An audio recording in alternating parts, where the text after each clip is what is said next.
Whoop! What's good, boys? My name is Sean. Welcome to another video, boys. Week 9, another week, another vlog. Wow, paring hype, no? So ayan, another week, another vlog. Week 9 na natin ngayon. So napakaganda na ng progress ko, boys. Na-reach ko na rin yung lowest weigh-in ko dito sa cut na to, which is 171.2 pounds. Meaning, syempre bumababa na yung body weight natin. Pero nagbabase pa din ako sa looks. Syempre, boy, habang bumababa yung body weight natin is nakikita ko na nakapag-develop naman tayo ng magandang muscle, boy. Yan, so solid, napakaganda ng progress ko para sa akin. Pero syempre malayo pa. Pero week 9 pa lang naman, malayo-layo pa ilalakbayin. Tsaka medyo mataas-taas pa yung calories natin. Kaya no need to worry. Wala akong adjustment na gagawin ngayon week, boy, kasi maganda pa naman yung progress. Tsaka sumalpak na yung creatine ngayon. So pumasok na yung creatine ngayong week 9 na to, or last week yung week 8. So week 9 starting point kasi to. Kaya ayan, napakaganda ng nangyayari sa physique natin. Hopefully tuloy-tuloy pa, mas maganda pa habang bumababa pa yung body weight. Tapos hindi ako nagbabago ng calories, meaning naglulus pa ako ng body fat nun, boy. Tapos hopefully makip ko yung strength ko tsaka yung muscle mass ko. So yun.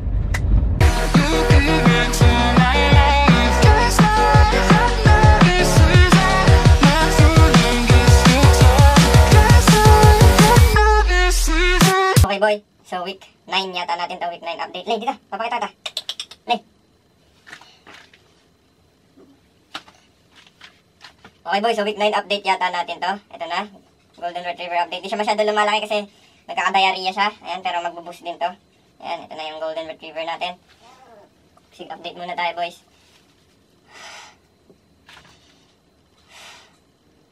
Ay, di pala, joke. Front, mamaya pala yung flex. Nawawala na sa isip ko. Side. Back. Side. Legs. Legs.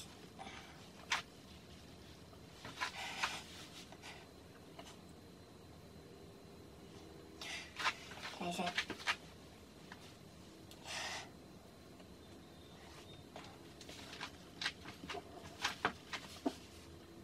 Back.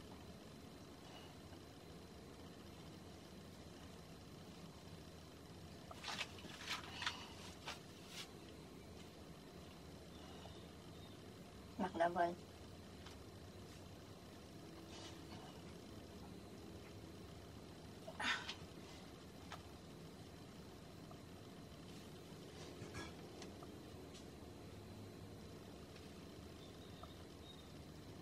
Rear left.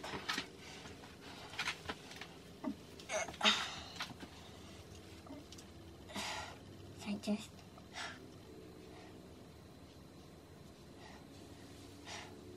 Tricep ulit.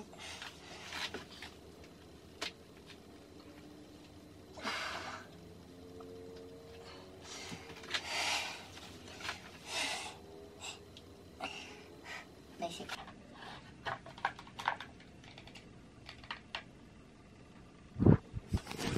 Ginagawa mo sa camera na yun. Weight check, 171.2 lowest. Ganggang ka muna. Wala. Wak mo. Tell me what's the point if I lose myself? Spend a couple days with nobody else, holding in my breath just to see if I can find you in my dreams. Oh, I'm getting tired of losing faith in everything I see. The beauty in the stars above have lost their hold on me. 'Cause I'm a sinner, I'm not a saint, a heart of a winner. So why do I turn away? Somewhere in the deep end blue.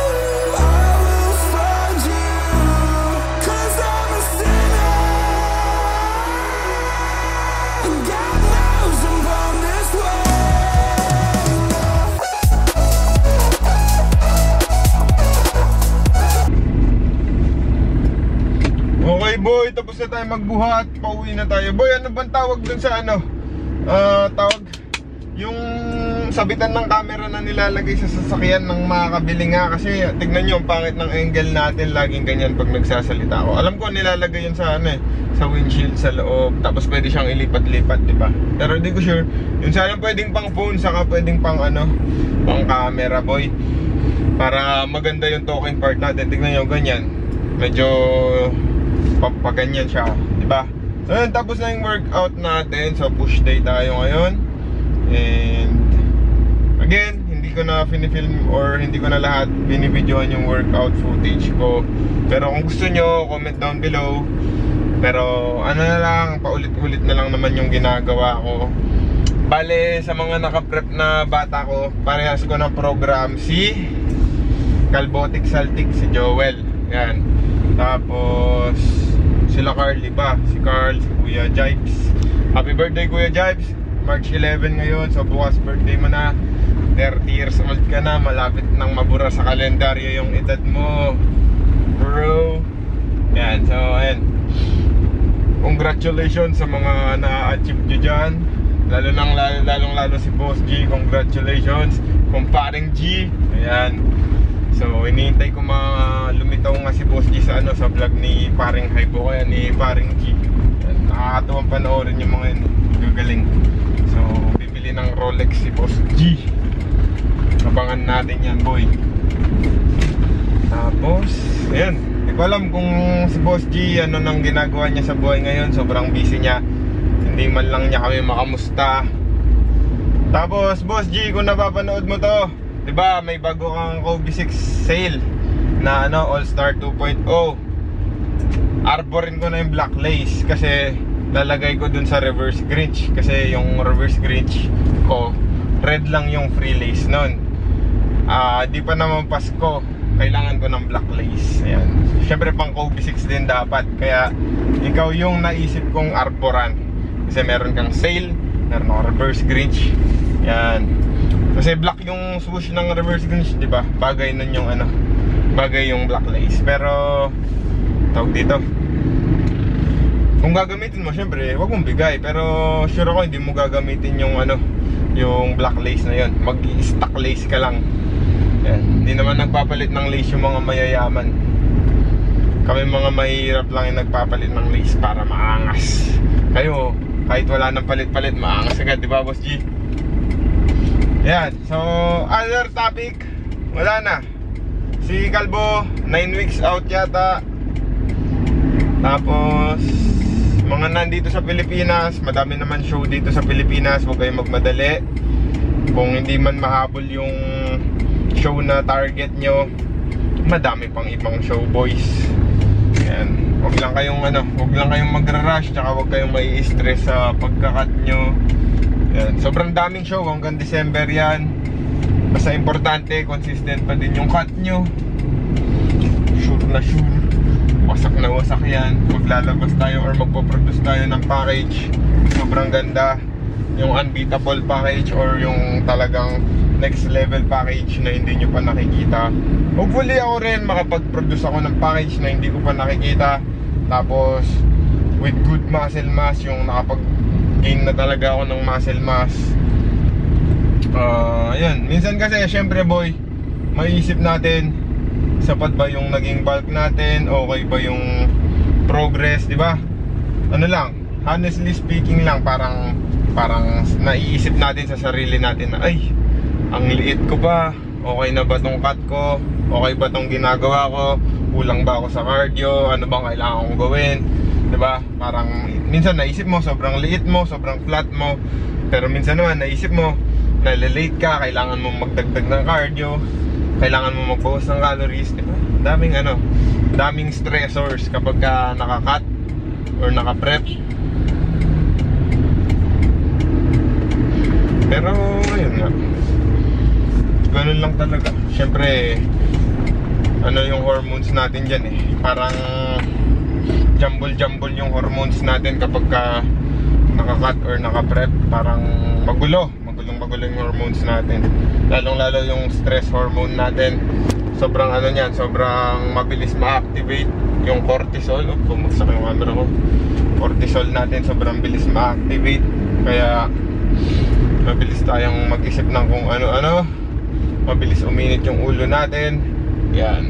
Pero ako so far wala pa naman kasi mataas pa naman yung calorie intake ko, pero alam ko madadanasan ko yun when the time comes kasi di naman yun maiiwasan. Tapos boy, paalala ko rin, syempre pag nagka-cut kayo, normal din na magutom. Hindi naman porket sinasabing basic na lang mag-cut, kapag alam mo na yung gagawin mo, hindi ka na makakaramdam ng kung ano-ano. So magugutom ka pa rin, mai-stress ka pa din, magkakandeleche-leche pa din yung utak mo. Pero as long na consistent ka lang sa ginagawa mo, like it or not, diba, gawin mo pa din yung kailangan mong gawin. Kumbaga, take it or leave it. Yan. So Sam Shulik palang ginagawa ko, nagsasalita ako sa sasakyan, no? Pero pangit talagang angle. Yan. So take it or leave it. Yung kumbaga wala ka ng choice kung hindi gawin mo lang yung mga assignment mo. Eat properly, eat on a deficit, tapos syempre lift well. Buhat maayos, hindi yung buhat ragasa.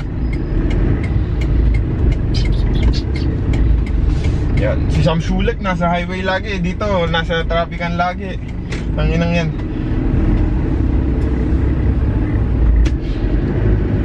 Tapos ano ba?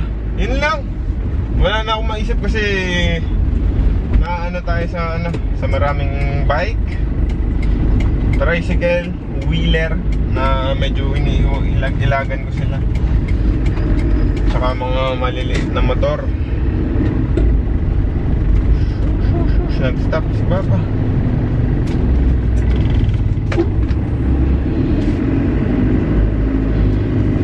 Yan. So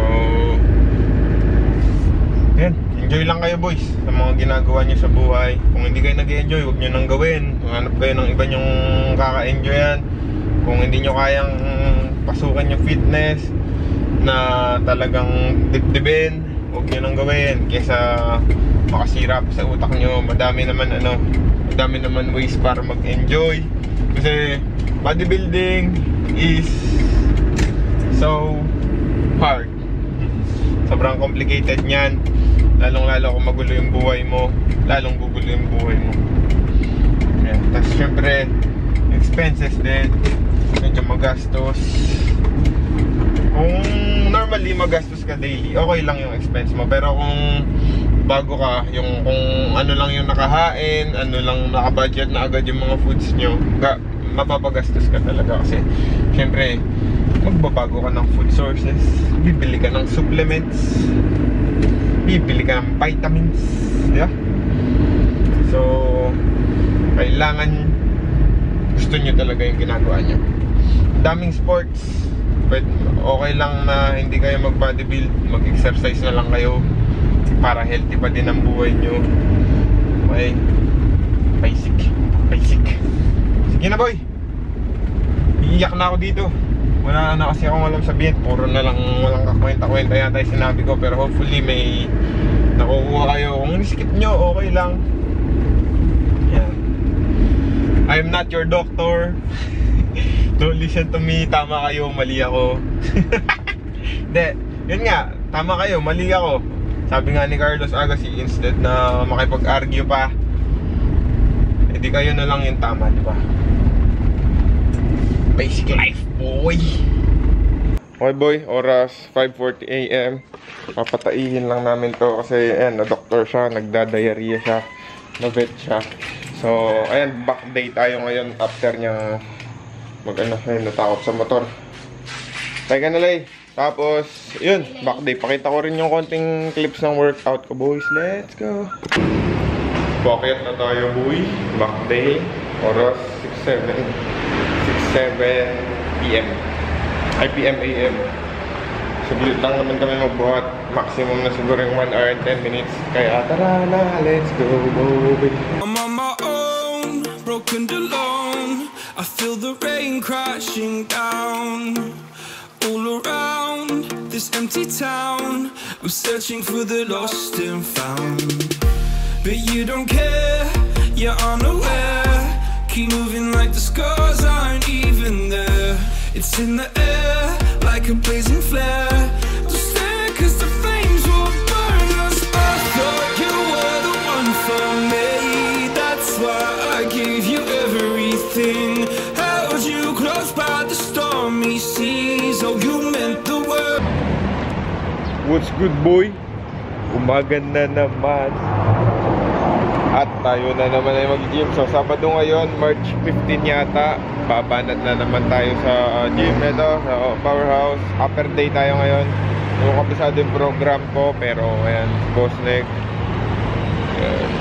Hindi na naman ako nakakapag-edit. Nabisi na naman sa aso. Shout out sa inyong lahat. Banat na. My darling dear, you're never here. When I'm in pain, you hide and disappear. Like shadows in the atmosphere, charting the stratosphere. Yeah. I prayed for you and kept you near, in hopes you'd chase away my fears. I'm on my own, you made it so, and now I'm chasing nightmares too. I used to run with you through the great big leaves, laugh at you when you laugh at me. Hope for us because I believe the home was just you and me. I thought you were the one for me. That's why I gave you everything. Held you close by the stormy seas. Oh, you meant the world to me.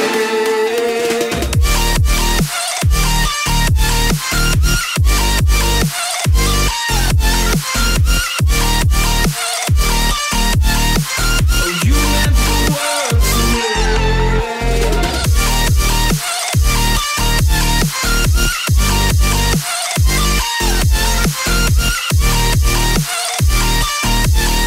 Oh, you meant the world to me.